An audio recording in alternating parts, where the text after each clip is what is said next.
127쪽 풀이해봅니다. 필수예제 요걸 봤더니 x에 관한 2차 방정식인데 다음을 만족시키도록 실수 m의 값 정하거나 아니면 범위를 정해봐라. 문제를 봤더니 서로 다른 부호의 실근을 가지는데 음의 실근의 절대값이 양의 실근보다 크다 이렇게 얘기했습니다. 됐어? 자, 일단은 서로 다른 부호의 실근이면 두근의 곱이 어떻다? 음이다. 요거만 쓰게 되면 사실 판별식은 자동으로 양이 됩니다. 그래서 이 조건은 굳이 적용할 필요가 있어 없어? 없는 거야. 음근이 양근보다 절대값이 더 크다는 얘기는 알풀 배가 어떻다는 얘기야?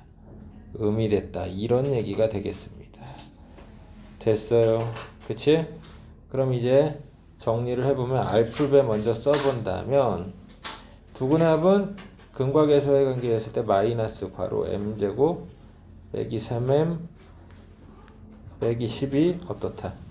0보다 작다가 되니까 다 마이너스 곱해주면 m제곱 빼기 3m 마 12 0보다 크다가 됩니다. 그럼 m 풀 2 m마 5가 양이다. 그래서 어떻게 돼? m이 마이보다 작거나 m이 5보다 크다. 이렇게 나오겠네. 이렇게 하겠고 합에 관해서는 그럼 곱은 어떻게 돼? 여기 뒤에 상수항 자체지? m풀 6에 m마 3이 0보다 작답니다. 그러면 마6과 3 사이가 되겠습니다. 그러면 공통범위를 답으로 하면 되겠지? 그럼 답이 뭐야? 마6보다 크고 마2보다 작다 이렇게 해주면 되지. 그래서 답은 공통범위 이거 1 이거 2라고 해서 1, 2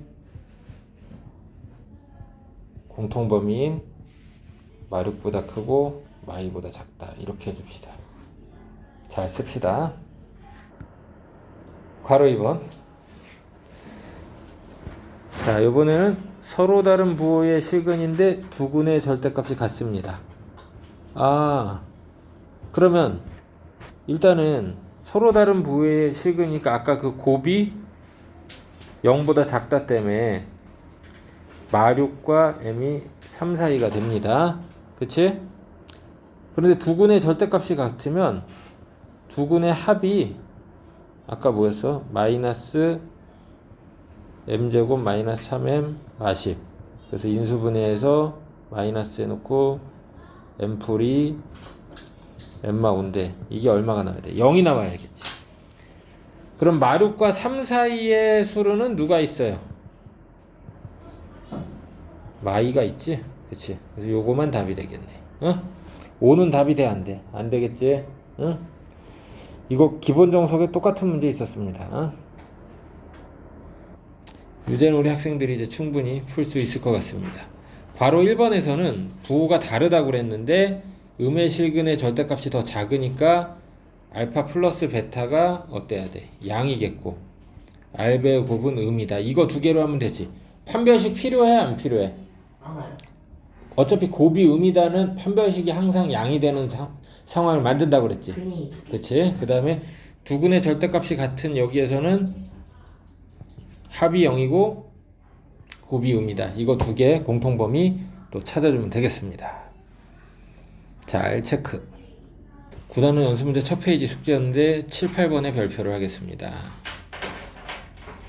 나머지 것도 물론 사람에 따라 충분히 어려울 수 있습니다. 3번부터 차분히 보겠습니다. 3번부터 차분히. 자, 여기 보면 중요한 수에 관한 조건 A, B는 실수 보겠습니다. 그럼 한근이 1 플러스 2루 1 플러스 2i가 되면 다른 한근은 뭐가 돼? 1 마이너스 2i라는 켤레근을 갖겠습니다. 그러면 두군의 합 A는 뭘 나타내? 둘의 합이니까 2가 되겠고, 두군의 곱 B는 1에다가 4를 더해줘서 5가 되겠습니다. 그럼 이렇게 해서 A, B가 벌써 완성이 됩니다. 뭘로 해결했다고? 근과 계수의 관계로. 그럼 여기 B를 이제 우리 5라고 보겠고, 여기 2라고 보겠습니다. 알파, 베타 이런 얘기를 하고 있네요. 그럼 여기서 당연히 성립하지만 알파 제곱 더하기 5알파 플러스 2는 얼마다? 빵인 거고, 베타 제곱 5베타 플러스 2도 얼마다? 빵이다. 이거는 당연히 성립하는 식이 되겠습니다. 그치?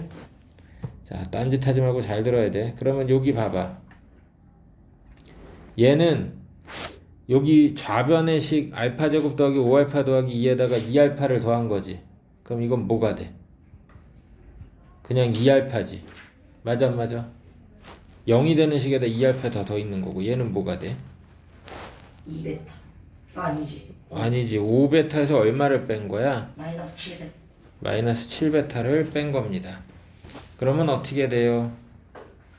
마이너스 14 곱하기 R배. 됐어? 근데 여기서 두근에 알파 플러스 베타는 얼마인 거야? 마오고 R배가 얼마니까? 2니까. 이건 얼마다? 마이너스 28이다 하면서 끝납니다. 됐지? 그 다음에 이 위에서 분자 얘는 뭘로 고쳐주면 될까? 베타 제곱 플러스 5베타 플러스 2에서 얼마를 빼주면 돼? 8베타를 빼주면 되지? 그래서 마이너스 8베타가 돼. 같은 방식으로 얘도 얼마가 돼요? 마이너스 8 알파가 되겠습니다. 그럼 이 식은 마이너스 8로 묶어내고 알파분의 베타 더하기 베타분의 알파를 의미합니다. 그러면 이거 마이너스 8 곱하기 R배 통분해주면 알파 제곱 더하기 베타 제곱이지? 그럼 알파 제곱 더하기 베타 제곱은 나온 거야 안 나온 거야? 25에서 4 빼면 되는 거잖아. 그치? 그래요 안 그래요? 그렇지? 그러면 마이너스 8에다가 25에서 4 빼면 21이겠고 밑에 R배는 얼마야? 2 쓰면 되겠습니다. 그럼 얼마가 나와? 마이너스 84. 끝나네. 잘 씁시다. 5번을 해결하려면 문제를 잘 읽어야 합니다. 첫 줄부터. 여기에 조건이 숨어 있는 게 많은데 첫 줄의 의미를 파악 못하면 시작이 안 됩니다. 여기 봐. 두 자연수 AB. 이거 밑줄을 안 그었으면 큰일 나. 두 자연수 AB. 물론 539라는 수가 소인수분해를 해줘야지만 될 거다라는 생각이 좀 들었어야 돼. 7의 제곱 곱하기 11입니다. 그럼 이 좌변을 그냥 어리버리 놔두지 말고 어떻게 해줘야 돼? 제곱, 완전 제곱 곱하기 어떤 다른 인수, 이런 형태로 인수분해를 할 수 있어야 돼. 어? 그렇게 만들어줘야 문제가 풀릴 것 같다라는 생각을 해야 돼. 근데 인수분해를 하는데 문자가 A하고 B가 섞여 있지. 그러면 차수가 낮은 문자에 관해 내림차순 정리합니다. 어떻게 하자고? 차수가 낮은 문자에 관해 내림차순 정리돼. 그러면 밑줄 그어놓은 게 B지. B는 1차밖에 없잖아. 그럼 B에 관해 내림차순 정리를 해서 써야겠습니다. 오케이? 그럼 이 식이 B에 관해 내림차순 정리해주면 4A 제곱 더하기 4A. 뒤에 더하기 1이 있어. 그리고 나머지 떨거지들 8A 제곱 8A 플러스 2 이렇게 쓸 수 있는데, 자, 공통인수 보이니 안 보이니? 밑줄 긋는 거에서 공통인수 보이지? 누굴 뽑아내야 돼? 4A 제곱 더하기 4A 플러스 1을 묶어냅니다. 그럼 B 플러스 2가 되겠고요. 얘는 2A 플러스 1의 제곱에다가 뭐가 곱해지는 거야? B 플러스 2를 곱해진 게 얼마가 된다? 7의 제곱 곱하기 11을 만든 거다. 이렇게 생각을 해야 한다고. 알았어? 됐어? 그러면 자, 2A 플러스 1이 7입니다. 그럼 A는 얼마가 됐어? 3인 거고, B 플러스 2가 11이니까 B는 얼마가 돼? 9가 된다. 그럼 A, B가 나왔습니다. 이제 A를 3이라고 보고 B는 9라고 보겠습니다.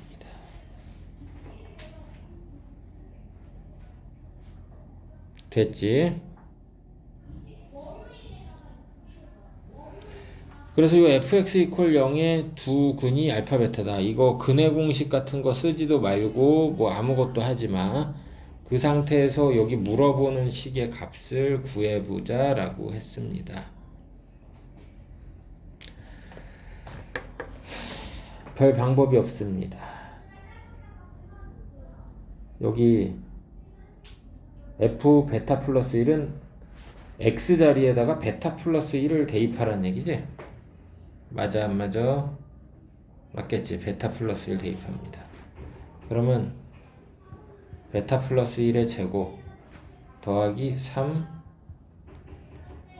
베타 플러스 1 더하기 9 이렇게 하라는 얘기고, 여기도 마찬가지야. 알파 플러스 1의 제곱 3 알파 플러스 1 더하기 9 이렇게 하라는 얘기입니다. 됐어? 그렇게 해서 앞에 각각 알파하고 베타를 한 번 더 곱해가지고 열심히 노가다 계산을 해줘야지만 이 문제는 답이 보일 수 있습니다. 하지만 하는 과정에서 계산 스킬이 좀 있으니까 잘 보겠습니다. 이 식이 일단 맨 앞에 알파를 묶어내고 나서 정리해서 좀 써볼게. 왜 그러냐? 자, 여기 잘 봐. 두 근이 알파 베타라고 그랬으니까 알파가 근이기 때문에 여기 fx에 대입하면 알파 제곱 더하기 3알파 플러스 9가 0이 나오겠고, 베타도 마찬가지로 대입하면 베타 제곱 더하기 3베타 플러스 9가 얼마야? 0이다를 만족하니까 여기 계산할 때 요거 베타 제곱에 3베타에 9 요렇게 형광펜 칠하는 애들끼리 묶어주면 얘네는 볼 것도 없이 얼마가 나와? 0이 나오는 거야. 어? 그거를 잊지 말고 계산 스킬로 써야 돼. 베타 제곱 더하기 3베타 플러스 9 쓰고 요건 이제 0이 될 거야.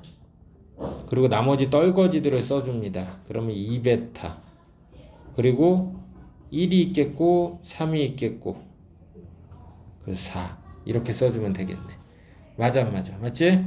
마찬가지로 여기도 베타 묶어낸 거에 알파 제곱 3알파 플러스 9 있겠고 똑같이 2알파 플러스 4 얘가 얼마야? 0이 됩니다. 맞지? 그러면 전개했을 때 2알파 베타가 앞뒤로 두 번씩 있어요. 그러면 뭐가 돼? 4알베가 되겠고 그 다음에 또 다른 애들은 4알파하고 4베타가 있네. 그래서 4괄호 알풀베가 되겠습니다. 근데 두근 알파 베타는 근과 계수와의 관계했을 때 알파 플러스 베타가 마3이고 알베의 곱이 9가 되지. 그러니까 이건 얼마가 돼? 4 곱하기 9에다가 더하기 4 곱하기 마이너스 3이 되겠지. 그치? 그래서 얼마? 24 이렇게 해주겠습니다. 잘 씁시다. 이 문제는 좀 어려워. 응? 너무 계산형 문제라서 좀 그렇긴 한데 어렵습니다. 적으로 풀어야 합니다. 7번을 치환하지 마. 절대로. 두근의 합이 5라고 그랬는데 이게 이제 알파 플러스 베타인 거야. 그럼 이 fx의 식이 2차 방정식이라고 그랬으니까 ax마 알파 x마 베타 이렇게 써야 돼. fx가 이렇게 식을 써놓고 여기 물어보는 식 있지, 이걸 적용을 해줘. 이거는 fx에서 x 자리에 3x 빼기 2를 대입한 식입니다. f3x 빼기 2는 a 괄호 3x 빼기 2 빼기 알파 3x 빼기 2 빼기 베타 이퀄 0 이렇게 써지거든. 그럼 해 x가 누가 돼? 3분의 알파 플러스 2 3분의 베타 플러스 2 이렇게 간단히 나옵니다. 그러면 요거의 합을 구하라고 그랬지? 이거 합은 3분의 알풀베에다가 4를 더해주면 돼. 그럼 알풀베가 얼마라고 그랬어? 5라고 그랬지? 그럼 3분의 9니까 얼마야? 답이 3이지. 이렇게 해줘야 하는데 이걸 치환하거나 하게 되면 나중에 응용력이 굉장히 부족한 그런 사람이 됩니다. 응?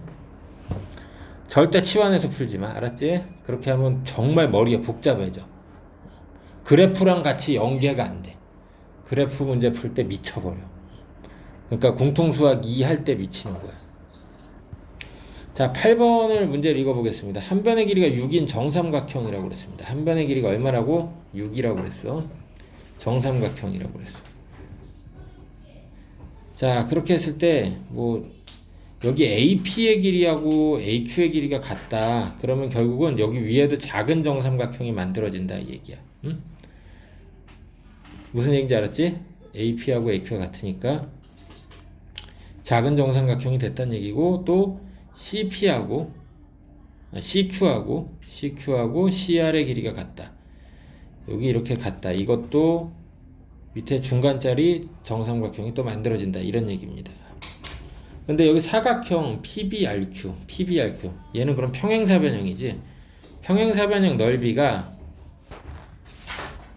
삼각형 전체 넓이의 3분의 1이라고 그랬습니다. 그래서 PQ하고 QR이 두 근이 되게끔 2차항의 계수가 1인 2차 방정식을 구해보자. 그러면 자, 여기 PQ하고 길이 같은 게 얘 AP지. QR하고 길이 같은 게 누구야? 얘지. 그러면 결국은 알파 플러스 베타는 얼마가 돼? 6이 되겠지. 맞아요? 안 맞아요? 맞지? 응? 이게 합해서 6이 된다라는 거를 빨리 파악을 했었어야 합니다. 자, 두 근의 합은 6 나왔고요. 그 다음에 사각형의 넓이인데 여기가 A고 여기가 60도니까 사각형의 넓이는 어떻게? 평행사변형의 넓이가 되다 보니까 밑변 알파지. 그 다음에 높이는 베타 곱하기 사인 60도가 되네. 그럼 이게 얼마가 돼? 사인 60도는 얼마지? 2분의 루트 3입니다. 2분의 루트 3 알베가 전체 삼각형의 넓이는, 삼각형 ABC의 넓이는 얼마가 돼? 삼각형 넓이 구하는 공식은 여러 가지가 있습니다. 지금 정삼각형의 넓이 구하는 공식은 4분의 루트 3 변제곱으로 구할 수도 있고, 이거는 여기 가운데가 해서 이렇게 길이가 3이니까 높이가 3루트 3이다. 이렇게 해서 윗변과 높이를 파악해서 할 수도 있겠고, 2분의 1 변변 사인 60도 이렇게 해서도 구할 수가 있습니다. 어쨌거나 4분의 루트 3 곱하기 3의 제곱이다. 이렇게 할 수가 있겠네. 6의 제곱. 자, 그러면 이건 얼마가 돼요? 2분의 루트 3 곱하기 얼마야? 36을 2로 나눴으니까 18이겠네. 요거의 3분의 1이다 그랬습니다. 요거의 3분의 1이니까 3분의 1 곱하기 2분의 루트 3 곱하기 18. 일부러 계산하기 편하게 하려고 이렇게 한 거야. 그럼 2분의 루트 3 양쪽에서 지워주니까 알베의 곱은 얼마? 알베의 곱이 6이 나오겠지? 알베의 곱이 6이 나왔습니다. 근데 합이 얼마였어 아까? 합이 6이고 곱도 6이네? 그럼 2차 방정식 작성하는 방법은 x제곱 마이너스 합 x 더하기 곱 이퀄 0으로 쓰면 되겠지. 그러면 완성됐습니다. 잘 씁시다. 옆에 페이지 숙제를 할 때 12번 별표 쳐놓고 22번 별표 치겠습니다. 다른 문제들도 충분히 어렵겠지만 얘네들은 그래도 좀 문제 확장성이 있어서 체크를 해놨습니다. 그래서 요거 두 개 별표 쳐준 문제는 시험에 잘 나오는 문제야. 요거 숙제로 해보겠습니다. 워크북 작성할 때 연습 문제 첫 번째 페이지까지는 워크북을 써와야 돼. 알았지? 2차 방정식과 2차 함수, 그래프와 판별식 이렇게 나옵니다. 2차 함수의 그래프가 판별식이 얘도 b제곱 마이너스 4이신데 다 알고 있습니다. 교점이 두 개가 되면 판별식이 양이다. 왼쪽의 그래프가 이제 떠오르겠지. 왼쪽의 그래프에서 어때? 교점이 두 개 있지. 판별식이 양이지. 그치? 그럼 x축과의 교점의 x좌표가 바로 해가 된다. 이렇게 생각을 하겠네. 그치? x축과 교점의 x좌표가 바로 뭐가 된다? 2차 방정식의 해가 됩니다. 그래서 여기 이렇게 나와. 2차 함수 그래프에서 x절편, x축과 만나는 점의 x좌표가 바로 방정식의 뭐가 된다? 실근이 된다. 표시하겠습니다. 그래서 접할 때는 교점이 하나입니다. 접하는 상황. 그래서 판별식이 0이고, 교점이 없을 때는 실근이 없습니다. 교점은 그냥 근이 아니라 뭘 의미한다고? 실근을 얘기해. 응? 교점은 그냥 근이 아니라 실근을 얘기한다라는 거 잘 기억을 해야겠습니다. 됐고요.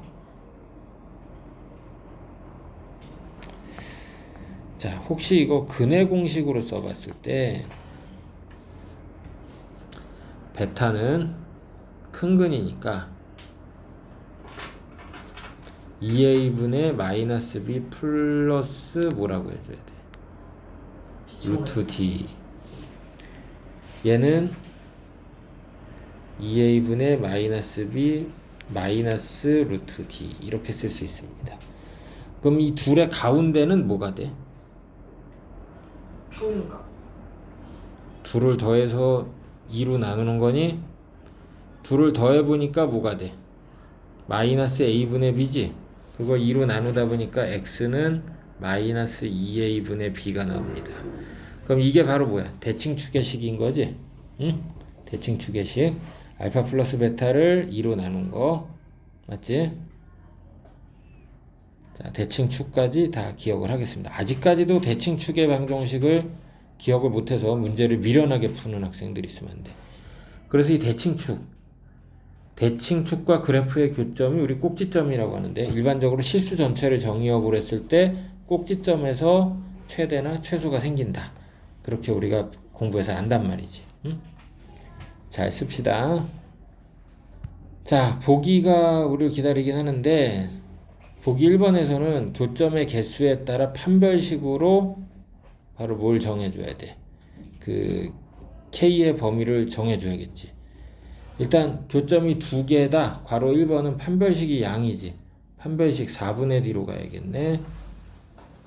K제곱 마이너스 8K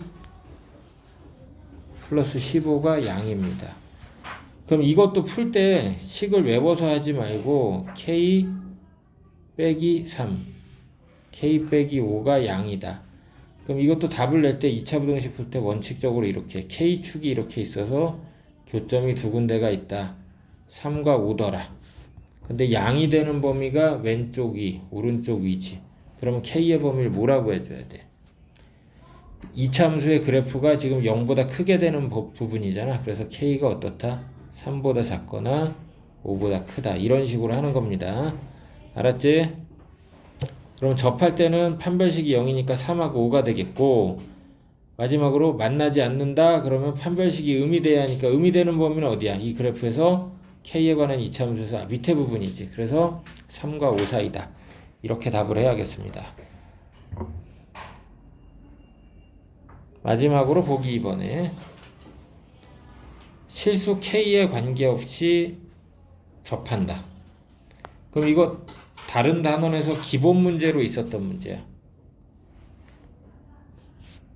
관계없이와 X축에 접한다. X축에 접한다는 그 단원에서 우리 뭐라고 배웠어? 중근이라고 공부했지. 그럼 조건 두 개가 결합하는데 어떤 거 먼저 적용하자고 그랬어? 중근 먼저, K에 관계없이 항등식은 두 번째. 이렇게 하자고 그랬었지. 그래 안 그래?